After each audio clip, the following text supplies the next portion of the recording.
They saw it coming. The end did not arrive like a sudden storm, a clap of thunder from a clear sky. It gathered slowly, like a dusk that refuses to give way to night. The signs were there for years, for generations. They were not hidden mysteries, but plain facts of the world, written down by scribes on clay tablets, carved into the stone of public monuments, spoken of in the marketplaces, whispered in the fields. People knew. They watched the world changing around them, felt the subtle shifts in the rhythm of life. They understood that something was deeply wrong. But understanding is not the same as acting. The first signs were small enough to be dismissed. A farmer would look at his fields and note the harvest was lighter than his father's. Not by much. A trader would write in his ledger. Certain goods from the distant north were becoming harder to find. Prices crept up year after year. The great rivers ran a little lower in the dry season, a little higher in the wet. Winters arrived late. People noticed. They were not blind. Elders spoke of how the world felt different from when they were young. They told of deeper snows and more reliable rains. Priests and officials kept meticulous records, page after page of numbers. Crop yields were falling. Trade routes were becoming less reliable. Outlying village populations were shrinking. These were not secrets, common knowledge, ending often with a shrug and a sigh. What could be done? This was the way of things now. From the high walls of the capital, everything looked strong. The empire's maps still showed vast borders. Great temples still reached for the sky. Armies still drilled in the fields, armor gleaming. To an outsider, the system looked intact. The machine was still running, the foundation seemed solid. But those who had their hands on the gears, who worked the land and sailed the rivers, knew the machine was groaning under a strain it was never built to withstand. The records tell a story that the grand monuments do not. In the archives of the state, a different narrative unfolds, one of quiet desperation and cautious planning. The language of the officials began to change. Expansion, conquest, glorious new projects, conservation, consolidation, resilience. The focus shifted from building new things to maintaining what they already had. Orders went out to fill the emergency storehouses, to top off the granaries with every spare bushel of grain. They built more silos, more underground vaults, not for wealth, but for survival. They were stockpiling for a future they feared was coming. At the same time, the grand projects that had defined their age began to slow. Aqueducts' walls became drawn-out affairs. Some were quietly abandoned altogether, the half-finished structures left as monuments to a fading ambition. The state's resources were being diverted. The silver and manpower that once went into creating symbols of power now went into creating buffers against disaster. The official proclamation still spoke of strength and stability, but the ledgers and the work orders revealed a leadership that was bracing for impact, trying to shore up the foundations of a house they knew was beginning to tremble. This shift was not just in government, but in the very heart of the culture. The traders, who had once been the bold adventurers of their time, became more cautious. Their logs show them taking safer, shorter routes, avoiding the more distant ports where the risks were growing. Boats that once carried luxury goods, spices, exotic woods, fine cloth, were now more often filled with basic commodities like grain salt. The web of trade that had connected their world, making it rich and vibrant, was shrinking. The threads were fraying at the edges, and everyone who depended on that web felt the growing slack, the loss of tension that meant the world was becoming a smaller, more isolated place. Inscriptions from that era carry a tone of solemn warning. A stone marker along a trade route might read, "The old road is no longer safe. Give thanks for what you have." A dedication in a newly built granary might say, "For the lean years to come, may this stone stand." These were not the boastful declarations of a confident people. They were prayers etched in stone, a public acknowledgement of the anxiety that was creeping into every aspect of their lives. So if the signs were so clear, why did nothing fundamental change? Why did they continue along the same path even as they saw where it was leading? Part of the answer lies in the sheer momentum of a complex society.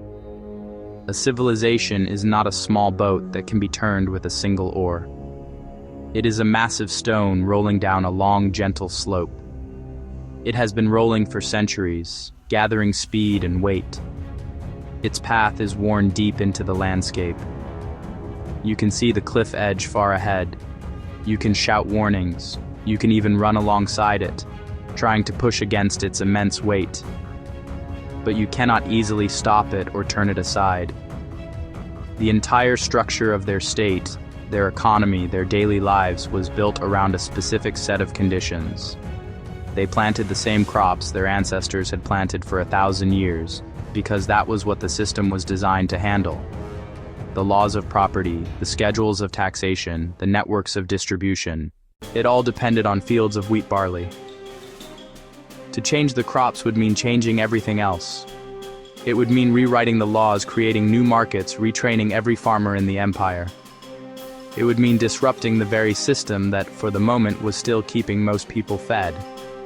For the leaders, this was an unthinkable risk. Change is also expensive. Priests, engineers.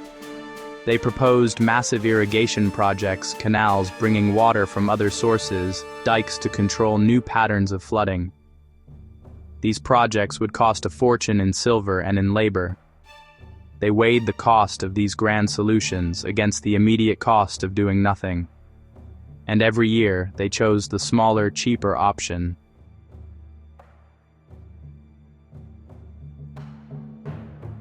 Rather than undertaking the radical, costly transformation that was truly required. This is a trap that is easy to fall into. When you are inside a system, working every day just to keep it running, there is a point in every crisis when the momentum becomes irreversible. The stone, which had been rolling slowly, picks up speed. The slope grows steeper. For this civilization, that point came when the interconnected systems they relied on began to fail not one by one, but all at once. It started with trade. For years the network had been fraying, but now it began to snap. A key port city in the south, ravaged by a local drought, could no longer supply the grain it had always sent north. A mountain pass, made impassable by unusual flooding, cut off the flow of metal from the eastern mines. Ships simply stopped arriving from distant lands, their captains unwilling to risk the long, unprofitable journeys. The failure of trade had an immediate and brutal effect on the food supply. The empire was not a single, self-sufficient farm. It was a complex web of specialized regions. Some areas grew grain, others raised livestock, others produced wine, others produced oil. They all depended on each other, connected by the roads and rivers that acted as the arteries of the state. When those arteries became clogged, the system began to die. Cities that did not grow their own food suddenly found their markets empty. The grain stored in the great granaries could not be moved to where it was needed most because the transport system itself was breaking down under the strain. This led to the next failure, the breakdown of social order. For centuries, the state had been able to guarantee a basic level of security and sustenance. Now, it could not.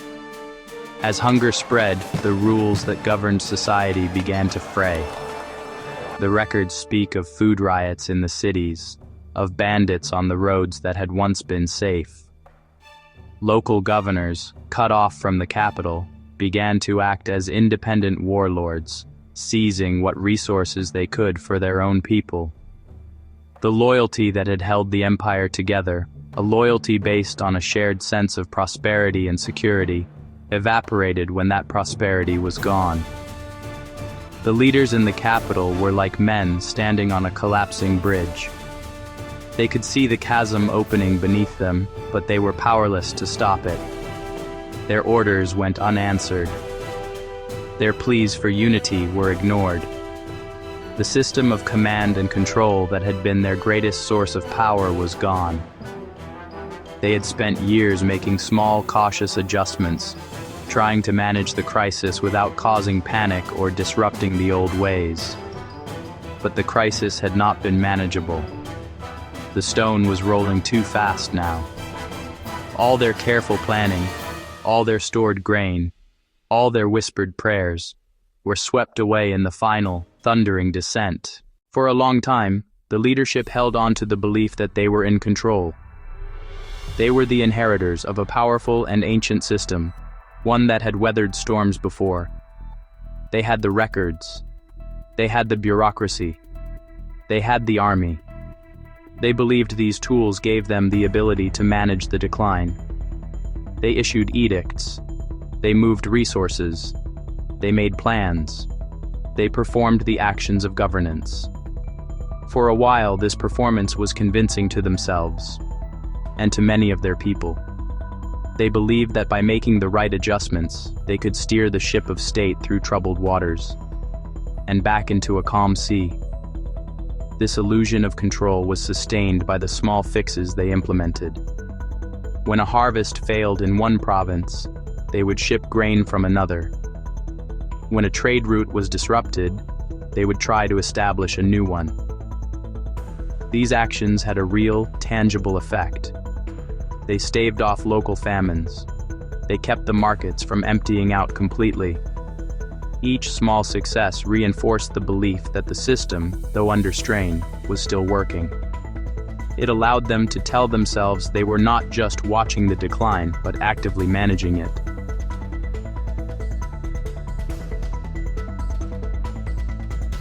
It let them avoid confronting the terrifying truth that the problems were bigger than their solutions. The end did not come in one great cinematic moment of destruction. There was no single battle, no great earthquake, no final cataclysm. The collapse was a quiet, grinding process, a cascade of 1,000 small failures. It was a year when the rains came too late. The crops in the northern plains withered in the fields. It was a year when a blight struck the olive groves in the south. It was a year when the last of the great trading ships from the east was lost in a storm. No more ever came to replace it. Each event, on its own, was a manageable disaster. But they did not come on their own. They came one after another, relentlessly, season after season. The city walls still stood, tall and imposing. The temples still gleamed in the sun. But inside, the life was draining away. The market stalls, once overflowing with goods from every corner of the known world, now held only meager piles of local vegetables. The grand avenues, once teeming with people, grew quiet. The sounds of the city changed. The records from this time are sparse, the writing less formal. The clay tablets often left unfired. History itself was becoming a luxury they could no longer afford. The written records simply stop. In the layers of dirt and debris that archaeologists excavate, there is a clear line. Below it, you find the evidence of a complex, literate, organized society. Coins, official seals, fragments of written correspondence. Above that line, the writing disappears. It is replaced by the crude pottery and simple tools of a people who have lost the complex machinery of their former lives. The great houses were abandoned, their roofs collapsing, their courtyards filling with weeds. The intricate network of canals and aqueducts fell into disrepair, choked with silt. The system had not just failed, it had vanished. This was not a story of conquest. No enemy army breached the walls and put the city to the torch. This was a story of emptiness. The people simply left. They drifted away, back to a simpler way of life, to small villages, where they could grow their own food and depend only on themselves. The great urban centers, which had been the heart of their civilization, became hollow shells. They were monuments to a way of life that could no longer be sustained. The collapse was not a bang, but a long, drawn-out sigh, the sound of a great civilization quietly giving up the ghost. It is tempting to look back and judge them, to say they were foolish or greedy or blind, to believe that if we had been there we would have acted differently. We would have heeded the warnings. We would have made the hard choices. But the truth is more complicated and far more troubling. They were not blind. They had the knowledge. They had the warnings. They saw the cliff edge approaching. They even took steps to prepare, storing food, making cautious plans. But the one thing they did not do, the one thing they could not do, was change the fundamental nature of the system they inhabited. The real lesson is that awareness is not a magic bullet. Knowledge alone does not stop the stone from rolling down the hill. Knowing that the climate is changing does not automatically rebuild your agricultural system. Knowing that a trade route is failing does not instantly create a new one. The gap between knowing something is wrong and having the collective will and capacity to fix it is immense. It is a gap filled with fear, with habit, with the immense inertia of a complex society. People fear the disruption that real change brings. Leaders fear losing the power and privilege that the current system gives them. And so they clung to what they knew. They clung to the patterns of life that had worked for their ancestors for 1,000 years. A farmer plants the crop he knows to grow. A trader sails the route he has always sailed.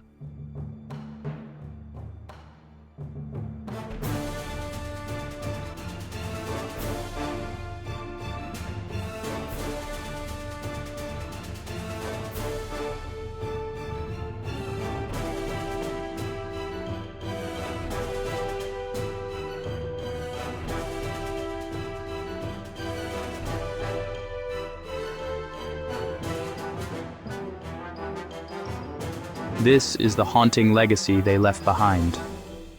It is not a story about the failure of knowledge, but about the limits of it.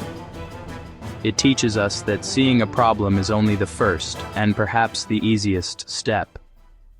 They could not bring themselves to break the machine, even when they knew it was carrying them toward disaster. They chose to keep it running, right up to the very end. The final days were quiet. There is no chronicle of the end, no epic poem of the last stand. The history of this great people concludes not with a flourish, but with a simple, stark silence. The ink on the last clay tablets dries up. The hand that carved the warnings into stone grows still. The final image is one of emptiness, a city of stone, built for eternity, standing vacant under the sun. The fields that once fed an empire, turning wild. The temples once filled with song and prayer, now home only to the wind. The great stone had finally reached the bottom of the slope, and all that was left was the wreckage. What should we take from this story? Not despair, not a sense that we are doomed to repeat their failures, but a sober understanding of the challenge. The story is a warning, written not in ink, but in the dust of a fallen civilization. It tells us that the greatest dangers are not the ones that attack from the outside, but the ones that grow from within. It tells us that a system can become so complex, so rigid, so dependent on a specific set of conditions, that it loses the ability to adapt. And it tells us that when the conditions change, as they always do, the system will break. They knew. They argued about it in their councils.